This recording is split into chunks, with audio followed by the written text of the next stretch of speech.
नमस्कार दोस्तों, welcome back to our channel tax update with से अमित कुमार। दोस्तों, आज की इस वीडियो में हम जानेंगे आरबीआई द्वारा एक चेंज करी गई मॉनेटरी पॉलिसी के बारे में, जो आरबीआई जल्द से जल्द इम्प्लीमेंट करने की कोशिश कर रहा है। पर उससे पहले अगर आप हमारे चैनल पर नए हैं तो लाइक करें, शेयर करें और हमारे चैनल को सब्सक्राइब करें, जिससे कि आने वाली महत्वपूर्ण जानकारियों के बारे में आपको पता चल सके।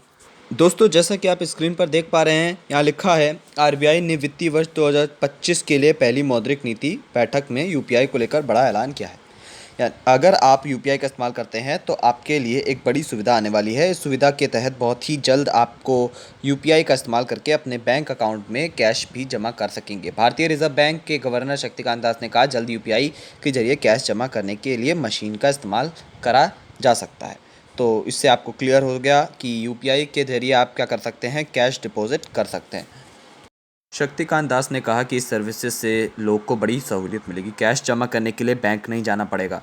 साथ ही अगर आपसे बैंक दूर है तो आप यूपीआई के जरिए कैश जमा कर सकेंगे। इसके अलावा PPI prepaid payment instrument card धारकों को भी पेमेंट की सुविधा दी जाएगी। इन लोगों को थर्ड पार्टी के यूपीआई ऐप के जरिए यूपीआई पेमेंट करने की सुविधा देने का भी प्रस्ताव दिया गया है। दोस्तों, नई मॉनेटरी पॉलिसी के तहत आपको एटीएम कार्ड यानी डेबिट कार्ड रखने की कोई ज़रूरत नहीं है, क्योंकि अगर यूपीआई की कैश डिपॉजिट सुविधा आएगी तो आपको कार्ड रखने की समस्या से आज़ादी मिलेगी। एटीएम कार्ड रखने, खोने या बनवाने की समस्याएं दूर हो जाएगी। साथ ही अगर आपका एटीएम कार्ड चोरी भी हो जाता है तो उसे ब्लॉक करवाने के बाद भी कैश डिपॉजिट करने में समस्याओं का सामना नहीं करना पड़ेगा। आप बिना एटीएम कार्ड के यूपीआई के थ्रू ही आप एटीएम से पैसा निकाल सकेंगे। दोस्तों, आइए जानते हैं ये सिस्टम कैसे करेगा काम। दोस्तों, अभी तक कैश डिपॉजिट या निकालने के लिए डेबिट कार्ड का इस्तेमाल होता है, लेकिन जब यूपीआई की यह सुविधा आ जाएगी तो आपको डेबिट कार्ड की आवश्यकता नहीं होगी। बहुत जल्द आरबीआई एटीएम मशीन पर यूपीआई की यह नई सुविधा जोड़ेगा। इसके बाद third party online payment app के इस्तेमाल से आप एटीएम मशीन से यूपीआई के जरिए कैश डिपॉजिट कर सकें। दोस्तों, अगली खबर है रेपो रेट के बारे में। रेपो रेट में कोई बदलाव नहीं।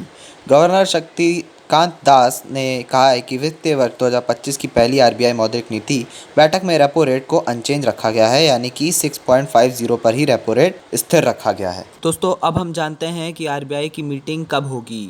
तो आरबीआई की मीटिंग, दोस्तों, यहाँ बताया गया है कि आरबीआई एमपीसी की मीटिंग जून के अलावा 6-8 अगस्त 24, 7-9 अक्टूबर 24, 4-6 दिसंबर 24 और 5-7 फरवरी 25 की होगी। कब होगी रेपो रेट में कटौती? अप्रैल में आरबीआई ने ब्याज दरों में कटौती का ऐलान नहीं किया है। ज़्यादातर एक्सपर्ट का भी यही मानना है कि अप्रैल की पॉलिसी में रेट का कट नहीं होना था, लेकिन इस साल कटौती होना ज़रूरी है। एक्सपर्ट की माने तो इस साल जून और अगस्त पॉलिसी में भी कटौती नहीं होगी। आरबीआई अभी 2 तिमाही तक महंगाई के लक्ष्य और ग्लोबल अनिश्चितताओं पर नज़र रखेगा। इसके अलावा जियो पॉलिटिक्स टेंशन पर भी नज़र रहेगी। एक्सपर्ट की माने तो अक्टूबर में पब्लिक को ब्याज दरों में कटौती देखने को मिलेगी। दोस्तों, ये थी कुछ ज़रूरी बात जो आपको जानना ज़रूरी थी। तो अगर आपको हमारी ये जानकारी अच्छी लगी हो तो हमारे चैनल को सब्सक्राइब करें। धन्यवाद।